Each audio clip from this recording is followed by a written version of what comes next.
చెప్పండి సార్. ఇప్పుడు సీఏ సదస్సు జరిగింది. దాదాపు గవర్నమెంట్ వచ్చిన దగ్గర నుంచి ఇప్పటివరకు 20,00,000 కోట్లు అంటే 13,00,000 కోట్లు తెచ్చాము, సంస్థలు వస్తున్నాయని చెప్పారు. అవును.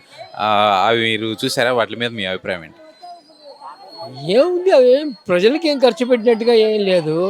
ఈ 2 ఏళ్లలో విజయవాడ గానీ, గుంటూరు గానీ నేను చూసి అంటే పెద్ద మార్పేం వచ్చినట్టుగా ఏం లేదు. మామూలుగా అప్పుడు రెడ్డి గారి టైంలో హయాంలో ఏముందో అదే ఉంది ఇప్పుడు గూడా. So, there is no difference. Basically change. Change ఏం లేదు. అంటే మీరేం ఆశిస్తున్నారు ఈ ప్రభుత్వం నుంచి? ఏమంటే మొట్టమొదటి ఉద్యోగాలు. చదువుకున్న వాళ్ళందరికీ ఉద్యోగాలు. అందరికీ కాకపోయినా కూడా కనీసం ఒక చాలా వరకైనా. అసలు ఆ మేజర్‌గా ఉద్యోగాలు లేకుండానే ఎంతోమంది డిప్రెషన్‌లోకి వెళ్ళిపోయారు. ఆ! అంటే ఇప్పుడు ప్రభుత్వం తీసుకొస్తున్న సీఏఏలో ప్రభుత్వం చెప్తున్న సంస్థలు అవి వస్తున్నాయని మీరు అనుకోవట్లేదా?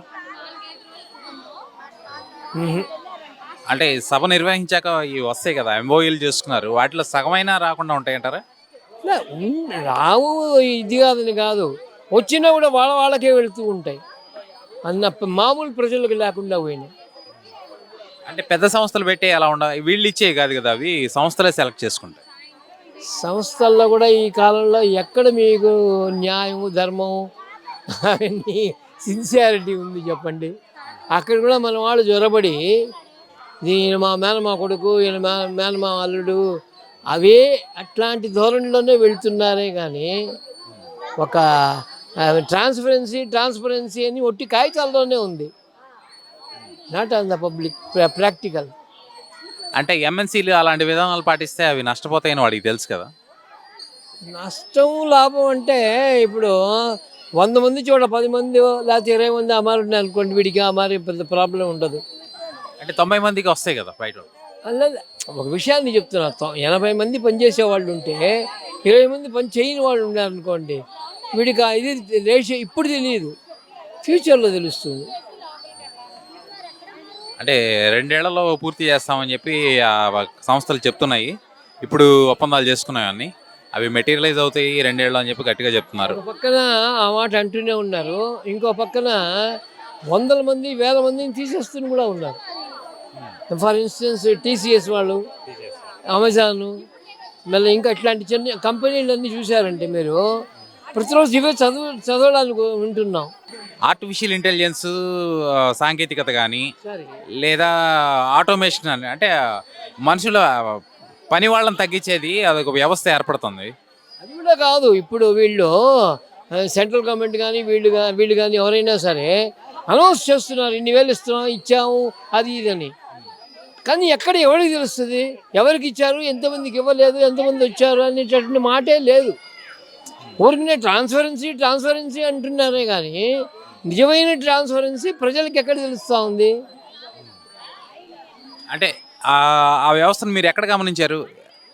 మీరు మీరు కోరుకునే వ్యవస్థ ఏ టైంలో అంటే ఏదో ఒక ఉదాహరణ ఉంటుంది కదా! ఇక్కడ ఉంది ఈ వ్యవస్థ అని. అది ఎక్కడుందంటారు మీరు? అవి పెద్దది అంటే టాటా వాళ్ళ కంపెనీలు అట్లాంటివన్నీ మీరు ఎదురు చూడొచ్చు, అట్లాంటివి. అంతేగాని ఇప్పుడు ఈయన అదాని, వాడు అంబానీ ఇట్లాంటి వాటిల్లో అంతా టీసీఎస్ టాటా వారిదే కదా! అవును. వాళ్ళు తీసేస్తున్నారు, దాంట్లో కూడా తీసేస్తున్నారు. ఎందుకంటే తీస్తున్నారు కానీ ఇక్కడ ఇస్తామనే ప్రకటించారు. కొత్తది పెడుతున్నారండి. వాళ్ళు అంటే దేశీ దేశవ్యాప్తంగా వాళ్ళు తీసేయచ్చు. బట్ ఇక్కడ మటుకు కొత్తది పెడుతున్నారు వాళ్ళు. పెట్టిచ్చారంటే మాత్రం పర్వాలేదు. వాళ్ళు కూడా ఏంటంటే ఎక్కువ జీతాలు ఉండే వాళ్ళందరినీ ఇది చేసి మేము అదే 10,000 లేకపోతే 8,000 లేకపోతే 12,000 ఇట్లా వంటి వాళ్ళనే దే ఆర్ ప్రిఫరింగ్ ఇట్ ఉద్యోగాలకి. అంటే దానికి కారణమే ఈ ఐటీ కంపెనీలో అబ్నార్మల్ శాలరీస్. వాడు పని చేసిందిలా సచ్చింది లేదు. కానీ వాడు చేసే ₹5 పనికి 500 ఇస్తూ ఉంటారు. ఇంకా వాళ్ళు ఎవడు పోతాడు? అంటే ప్రభుత్వ రంగంలో అంతకంటే అబ్నార్మల్ శాలరీస్ వస్తున్నాయి. ఇప్పుడు మీరు గమనిస్తున్నారా? అవును. ఇప్పుడు వీళ్ళకి టీచర్స్‌కి వీళ్ళందరూ గాని ఆలోచించి చూశారంటే వాళ్ళు చేసే పనులకి వాళ్ళు తీసుకునే శాలరీస్‌కి సంబంధమే ఉండదు. కానీ ఇప్పుడు డిఎస్సి వేసి 16,000 మందికి మళ్ళీ కొత్త ఉద్యోగాలు ఇచ్చారు. ఇది ఎక్కడికి దారితీస్తుంటారు? ఏముంది మళ్ళీ పని చేయకుండా కూర్చొని ఉంటా ఇది చేయడం తప్ప. ఇప్పుడు యూపీలో చూసారంటే ఒక పక్కన మేము అదేంది ఇదే బేటీ బచావో బేటీ బడావో అని అంటున్నారు. ఇంకో పక్కన అంటే ఇప్పుడు దగ్గర దగ్గర 10 కొన్ని లక్షల స్కూల్స్ మూసిమానుకారు. ఇది ప్రాథమిక ఇవి. అట్లాంటి మీరు మూసేసి ఇంక చదివేది ఎక్కడ వీళ్ళు పిల్లలు మా డబ్బు లేని వాళ్ళు బిడ్డలు ఓట్లు సంపాదిస్తూ ఉంటారు. అది ఎట్టనో చేస్తున్నారు, అది వేరే విషయం. కానీ బేసికల్గా స్పెషలీ వీళ్ళు సెంట్రల్లో వీళ్ళు వచ్చిన తర్వాత మిడిల్ క్లాస్ కానీ లో క్లాస్ కానీ వీళ్ళు ఏం చేయలేదు. ఊరికినే వాట్ యూ కెన్ సే ఒక స్లోగన్స్ ఒక ఇవి తప్పిస్తే నథింగ్ అట్ ఆల్. ఈవెన్ ఇప్పుడు మీరు చూసారంటే మన ఏజ్ అయిన వాళ్ళకి సీనియర్ సిటిజన్కి అంతకుముందు ఉన్న రైల్వే కన్సెషన్ కూడా పీకేశారు. ఇప్పటివరకు రెస్టోర్ చేయడానికి లేదు. ఏం లక్షలు కోట్లు ఖర్చు పెడుతూనే ఉన్నారు కదా.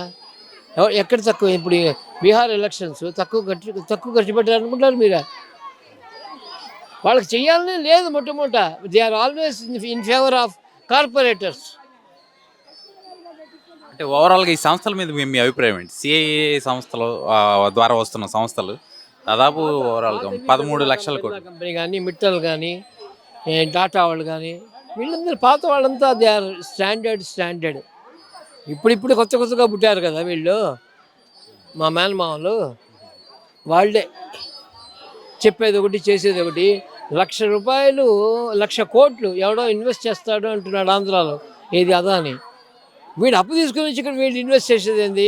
ఆ అప్పేదో గవర్నమెంట్ ఇవ్వచ్చు కదా వీళ్ళకి, లేదు ఇంకెవరిని కూడా ఇచ్చేయచ్చు కదా.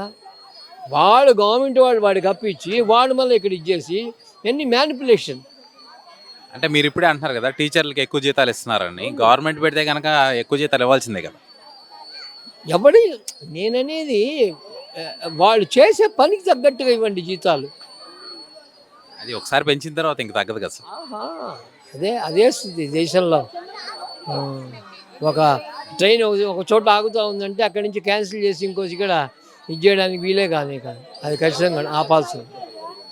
ఈ పథకాల గురించి మీరేమంటారు? ఫ్రీ బస్ మీద మీ ఐడియా ఏంటి? ఫ్రీ ఇదంటే కరెక్ట్గా నెసెసిటీ అయిన వాళ్ళకి చేరడం లేదు. ఫ్రీ బస్సు అంటే ప్రజలు ఎంచుకునేదే కదా ఫ్రీ బస్సు, వాళ్ళు ఎక్కాల్సిందే. ఫ్రీ బస్సులు అంటే వాళ్ళకి న్యాయమైన ఇది ఇస్తున్నారు, ఇవ్వాల్సింది. కుదిరేది కూడా కాదు, అది ఎక్కువగా ఇచ్చేసేటప్పటికి ఏంటంటే పని ఉండేవాళ్ళు పని లేని వాళ్ళందరూ ఎక్కడ మొదలుపెట్టారు. మగవాళ్ళకి ఇది లేకుండా వస్తాం.